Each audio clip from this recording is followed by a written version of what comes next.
1 मे पासून सगळ्यांनाच माहिती आहे ऑटो रिक्षाचे परमिट रद्द होणार आहेत आणि कारण त्याचं असं आहे की ज्यांना मराठी येत नाहीये त्या लोकांचे जे परमिट आहेत रिक्षाचे ते रद्द होणार आहे. या बाबतीत अनेक लोकांकडनं ट्रान्सपोर्ट मिनिस्टर प्रताप सरनाईकांना लेटर पण दिलेले आहेत की तुम्ही मराठी सक्ती करू नका. सोबतच धडक कामगार युनियनचे संस्थापक अध्यक्ष अभिजित राणेजींनी पण त्यांना एक पत्र दिलेलं आहे. आपण त्यांच्याशी संवाद साधणार आहोत. त्यांचं काय म्हणणं आहे? सर, स्वागत आहे आपलं मुंबई न्यूजमध्ये. काय म्हणाल आपण पण धडक कामगार युनियन तर्फे एक लेटर दिलेला आहे की मराठी सक्ती करू नका आणि परमिट रद्दच आहे याच्यावर विचार करावा. या बाबतीत आपण काय म्हणणार?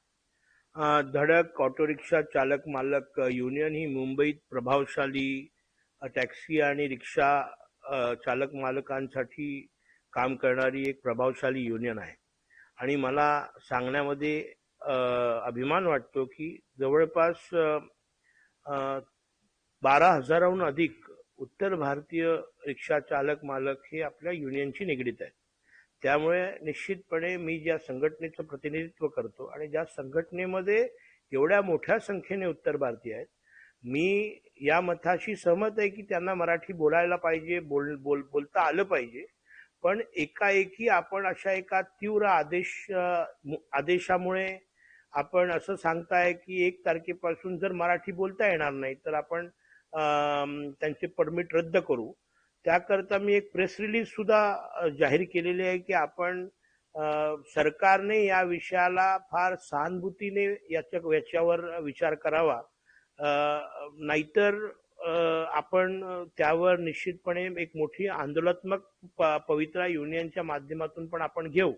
पण निश्चितपणे मी एक निवेदन महाराष्ट्राचे मुख्यमंत्री आदरणीय देवेंद्रजींना दिलेलं आहे आणि प्रताप सरनाईकांना पण मी विनंती करतो की आपण हे जे अमराठी रिक्षा चालक मालक आहेत त्यांच्यासाठी आपण मी युनियन कडून एक अपील करणार आहे की आपण सगळ्यात माझे जे रिक्षावाले आहेत त्यांना मी अपील करणार आहे की आपण मराठी शिकावं, आपण मराठी समजून घ्यावं. आपण रिक्षा किंवा टॅक्सीचं परमिट देत असताना परमिट देत असतानाचे 2 क्लॉजेस आहेत की तुम्हाला एरियाची माहिती असली पाहिजे. म्हणजे ज्या ठिकाणी मुंबईत जर आपल्याला परमिट पाहिजे असेल तर एरिया म्हणजे त्या परिसराचं नॉलेज असलं पाहिजे आणि त्या ठिकाणची संपूर्ण माहिती आणि त्या ठिकाणची भाषा या आधारावर त्यांना परमिट मिळालेलं आहे. आणि डोमिसेल म्हणजे 15 वर्ष त्या परिसरामध्ये तो माणूस राहत असतो किंवा राहायला असला पाहिजे. अशा 2 घटनेवरती आपण परमिट देतो त्यांना.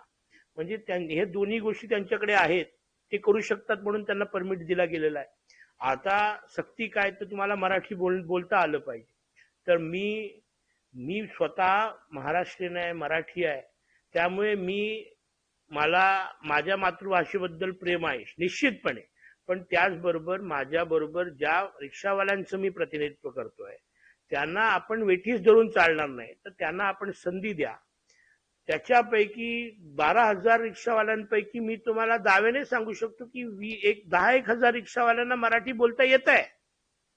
पण काही समाजकंठक या विषयाचं विषयांतर करून स्वतःची राजकीय पोळीभाजी भाजण्याकरता याला एक वेगळं वळण दिलं जात आहे. आणि मी तुम्हाला अपील करीन, मी माझ्या रिक्षावाल्यांना मराठी बोलायला शिकवीन, बोलायचं प्रशिक्षण देईन आणि निश्चितपणे या विषयाला सामुपचाराने समंजसपणे महाराष्ट्राचे मुख्यमंत्र्यांनी जसं सांगितलंय की याच्यामध्ये काहीतरी सुवर्ण तोडगा ते काढतील. मी आपल्या सगळ्या रिक्षावाल्यांना अपील करतो की आपण फार समजुतीने हा विषय हाताळावा. बाकीचे राजकीय नेते स्वतःचं राजकीय स्वार्थ साधण्याकरता ही आमच्या रिक्षा चालकांची, टॅक्सी चालक मालकांची पोटाची लढाई आहे. तर आपण याचं राजकारण न करता आपण पॉझिटिव्ह विचारधारेने आपल्याला त्याच्यातून कसा फायदा होईल, आपल्याला रिक्षा चालवताना, टॅक्सी चालवत असताना आपल्याला काय फायदा सरकारकडून घेता येईल त्याकरता आपण लक्ष केंद्रित करून घेऊन या संधीचं सोनं करून आपण सरकारकडून कल्याणकारी मंडळ असेल किंवा रिक्षा चालकांसाठी, टॅक्सी चालकांसाठी त्यांच्या हिताकरता सरकार अजून आम्हाला काय करू शकते या दृष्टिकोनाने मी विचार करतोय. मी आपल्या सगळ्या रिक्षा, टॅक्सी चालक असतील, रिक्षा चालक असतील त्यांना विनंती करीन की आपण हे राजकारणात न पडता हा विषय हा सहानुभूतीने आपल्या फायद्याशीर आपल्याला जर मराठी शिकता येत असेल तर आपण सगळ्यांनी शिकलं पाहिजे. या भूमिकेशी मी अशा भूमिकेत आहे. जर सरकारने आपल्यावरती चुकीचे पेनाल्टीज फाईन मारल्या तर मी निश्चितपणे 4 तारखेनंतरच्या संपामध्ये कदाचित मी देखील पाठिंबा देईन. तर आपण जसं बोललात की रिक्षा आणि टॅक्सी चालकांना आपण प्रशिक्षण देण्याचा पण प्रयत्न करत, म्हणजे आपण असं काय विचार केला आहे की त्यांसाठी वेगवेगळे वर्ग लावणार आहेत मराठी शिक्षण शिकण्यासाठी? मी सरकारला असा एक माझी जे काही वरिष्ठ अधिकाऱ्यांबरोबर जी चर्चा झाली आहे त्या चर्चेमध्ये मी त्यांना सांगितलंय की थोडासा वेळ शिकण्याकरता आपण त्यांना द्यावा, एक संधी म्हणून आपण द्यावा. आता काही लोक असं सांगतायत की जी लोक 15 वर्ष 20 वर्ष राहत आहेत त्यांना मराठी बोलता आलं पाहिजे. तर मराठी यांना समजतंय, मराठी बोलणं थोडंसं कधी कधी अवघड होतं.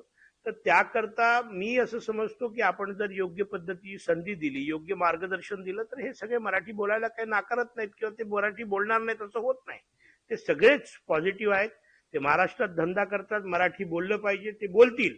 आणि मला विश्वास आहे की याचं राजकारण न करता सगळे रिक्षा चालक, टॅक्सी चालक हे योग्य पद्धतीने त्याच्यामध्ये मार्ग काढतील, शिकतील आणि स्वतः आनंदाने धंदा करतील. धन्यवाद. आपल्यासोबत होते अभिजित राणेजी. त्यांनी सांगितलेलं आहे की जसे रिक्षा टॅक्सी चालक जे आहेत त्यांना मराठी शिकणं अनिवार्य आहे, पण त्यांच्यावर जे सक्ती लादणं हे बिलकुल त्यांना परवडणार नाही. शेवटी त्यांच्या पोटाचा प्रश्न आहे. जर याचा काही जास्त झालेलं आहे असेल तर अभिजित राणेंनी सुद्धा सांगितलेलं आहे की आम्ही त्यांच्यासोबत पाठिंबा देऊन सरकार विरोधात लढा लढू. अशाच अपडेटसाठी बघत राहा मुंबई सोबत. अली इनामदार, कोरेगाव.